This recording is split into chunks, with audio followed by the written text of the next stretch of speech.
Mesa de análisis. Seguimos hablando del Congreso Constituyente y en el foro nos acompaña el licenciado Luis Alejandro Bustos Olivares. Él es candidato para la Asamblea Constituyente por el Partido Verde Ecologista de México. De la Fórmula 1 nos decías, ¿no? Muy buenas tardes, bienvenido. Buenas tardes. ¿Qué vas a impulsar? ¿Por qué quieres ser constituyente? Porque la Ciudad de México es la ciudad más bella del mundo, ¿no es cierto?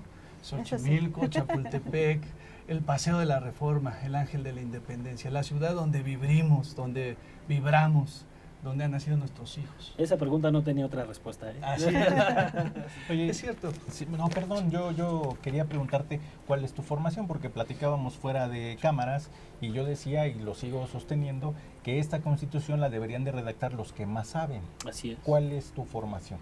Pues mira, los que vamos a estar allá en esta Asamblea Constituyente somos los representantes de todos. 100 diputados y de estos solamente 60 vamos a estar ya por el voto de la ciudadanía.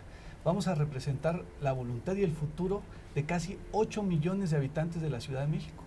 Entonces sí que es muy importante que sepas, pero también que estés preparado, pero también es muy importante que tengas la sensibilidad de cuáles son los verdaderos problemas fundamentales de nuestra ciudad y qué es lo que requiere la ciudadanía. Estamos hablando de un proyecto de mucho futuro, es un nuevo pacto social. Es una gran oportunidad para que podamos ponernos de acuerdo qué es lo que queremos hacia el futuro con nuestra ciudad. Yo soy profesor de educación primaria de origen, estudié en la Escuela Nacional de Maestros y después en la Universidad Nacional Autónoma de México obtuve la licenciatura en Derecho. He realizado estudios de posgrado, de maestría y actualmente realizo estudios de doctorado en libertades informativas y derechos humanos en la Universidad de Salamanca en España. ¿Cómo es que tú puedes hacerte o acercarte con las personas para saber qué es lo que realmente necesitan o qué es lo que piden los que vivimos en la Ciudad de México? En el Partido Verde hemos hecho un ejercicio doble. Hemos estado estudiando con muchísima profundidad lo que se ha hecho en otras ciudades de vanguardia. Hemos estudiado lo que dicen los grandes pensadores, lo que dicen los grandes análisis respecto de nuestro país, de la Ciudad de México, en estadísticas, para poder tener un contexto sobre el cual podamos partir y que no sea un contexto particular de algún interés en México, sino que sea algo objetivo. Pero también hemos salido a las calles porque este es, como decía, un acuerdo, el acuerdo de voluntades en el cual nos vamos nosotros a desenvolver en el futuro. Y en este acuerdo tenemos que llevar la voluntad ciudadana a ponérsela en perspectiva a quienes serán los mandatarios, los que van a tomar las decisiones de política pública. Alejandro, has estado haciendo campaña, por lo que nos platicas, una campaña que se ve complicada para los candidatos que van por un voto, porque finalmente el gobierno local lleva mano con la iniciativa de lo que será nuestra Constitución. Luego tú lo adelantabas también, ya 40 diputados que ya tienen un lugar ahí, y el otro 60 que está haciendo campaña, te estás acercando con la gente.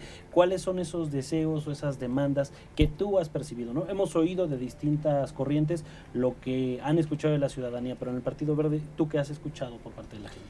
El reclamo principal es el tema de la falta de seguridad, el tema de movilidad. Vemos claramente unos contrastes tremendos. Las personas que trabajan en el centro de la ciudad o en las zonas donde están los empleos viven a las orillas de la ciudad y les toman a veces 2 o 3 o 4 horas trasladarse hasta sus centros de trabajo. Hay que poner en contexto que en la Ciudad de México, en el territorio que tiene el 0.07% del territorio del país, trabajamos o vivimos el 8% de la ciudadanía. Fíjense nada más, esto nos habla del nivel de concentración que tenemos. Pero también la Ciudad de México emplea al 16.7% de las personas, del personal ocupado en todo el país, y aporta el 16.5% del Producto Interno Bruto del país. Esa es la importancia de la actividad en la Ciudad de México y el origen de la problemática. Las personas dicen, el transporte, el medio ambiente, estamos viviendo una problemática tremenda con el medio ambiente y la falta de programas claros. ¿Qué es lo que pasa? La mayoría de los programas, no nada más en temas de educación, en temas de ejercicio del presupuesto, en temas ecológicos, que hay programas de corto plazo, que tienen que ver normalmente con la coyuntura política electoral. Y no hay programas de largo plazo que estén pensando en un diseño integral de una ciudad incluyente que permita un entorno donde haya un desarrollo humano completo. ¿Cómo puede haber desarrollo humano completo? ¿Cómo puede haber educación si las personas trabajan 8 o 10 horas en una oficina y tardan 4 o 5 para trasladarse a sus centros de trabajo? Te lo preguntaba fuera de cámara, te lo pregunto ahora. ¿A poco la Constitución puede resolvernos todos esos problemas? Porque como ciudadanos tenemos la impresión, porque así nos lo están vendiendo, de que una vez que tengamos la Constitución vamos a hacer una nueva ciudad y todos esos problemas pueden desaparecer. ¿Sí es cierto? Es cierto, y te voy a decir por qué sí es cierto. En 1857, en 1917, en el Constituyente del 17, en el Diario de los Debates, decía uno de los constituyentes: en las ciudades y en las sociedades donde hay voluntad, basta un enunciado de principios para que como instrucción política y jurídica se cumpla. Sí es suficiente si tenemos la capacidad de refundarnos como sociedad. A ver, yo preguntaría, y la tenemos porque algo también que ha sido constante aquí en esta mesa es la falta de credibilidad de los políticos. Y a pesar de que esta es una elección diferente, porque es un cargo que se va a ejercer únicamente para la redacción de esta Constitución y no se va a ir más allá, o sea, no van a tener 3 años, ni van a estar en una asamblea legislativa, ni tampoco van a manejar presupuestos ni dinero, ¿se puede? Yo creo que sí se puede, y es una gran oportunidad la que tenemos, y la tenemos que aprovechar, y por eso la convocatoria del Partido Verde a la ciudadanía a participar en qué queremos de ciudad, porque los tomadores de decisiones de política pública son mandatarios. No quiere decir que mandan, quiere decir que ellos van a cumplir la voluntad ciudadana. Hay una cosa muy importante, falta confianza, es cierto, hemos perdido la confianza en las instituciones, la sociedad entre la sociedad. ¿Saben qué ha pasado con nuestra Constitución Federal, por ejemplo? En el político, ¿no? Particular. En las personas, en los políticos, y tienen nombre y tienen apellido. Por eso, ¿cómo le hacen para reconquistar a ese Entre los políticos público? no se tienen confianza. Fíjate No, nada pues, más, un ejemplo, ¿no es cierto? Sí. Hay un ejemplo clarísimo. Nuestra Constitución Federal de 1917 a la fecha lleva 222 reformas. En Estados Unidos creo que tienen 7. 222 reformas. Se han afectado 640 y tantos artículos constitucionales porque falta confianza. ¿Y sabes qué pasa? El último, por ejemplo, el artículo 41 constitucional que se reformó en 2007, había pasado la elección, no se tenían confianza entre ellos y se quisieron amarrar las manos. Esta no puede ser así. Yo creo que pasa algo distinto. Yo creo que más bien llega un gobierno y crea una política pública, y después de crear la política pública quiere ajustar el marco de derecho, cuando debiese de ser al revés, porque vivimos en una constitución rígida, ¿no? Si tenemos ya un Estado de Derecho, a ese Estado de Derecho deberían de ajustarse las políticas públicas. ¿Por qué lo digo? Porque también hay temor de los especialistas de que una vez que esta Constitución ya haya salido a la luz, sufra esas mismas afectaciones o reformas. Justamente lo que acabas de decir, yo creo que es el centro de la función del constituyente en esta oportunidad. Hemos hablado, hay una percepción generalizada de corrupción, y hay corrupción en México. Tenemos que volver a la confianza entre la sociedad y construirnos en la Constitución los lineamientos generales que nos permitan decirle a estas personas: los programas tienen que ser de largo plazo.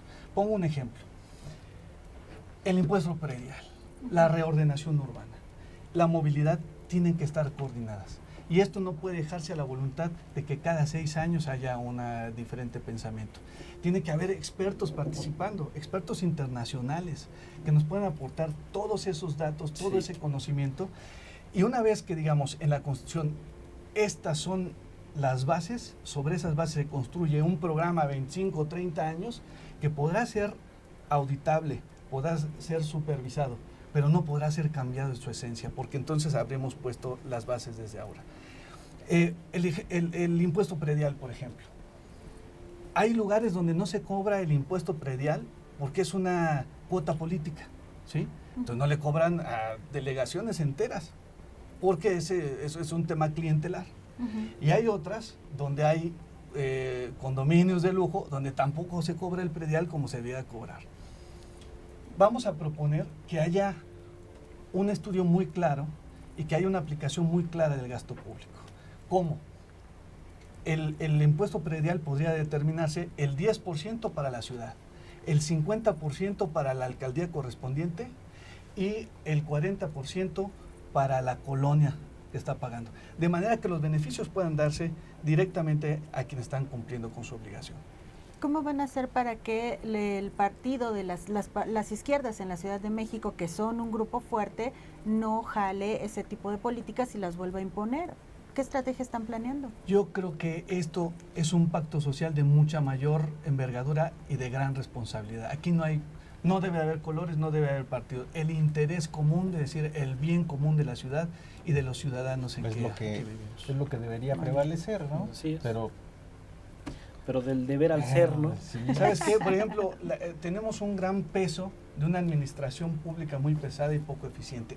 Ese tipo de cosas tenemos que revisarlas porque da lugar a la simplificación administrativa, que da lugar también a corrupción. En fin, hay tantos temas que tendrán que abordarse en las leyes secundarias, pero creo que sí, con muchísima claridad puede marcar nuestra Constitución qué queremos los mexicanos, qué queremos los habitantes de la Ciudad de México.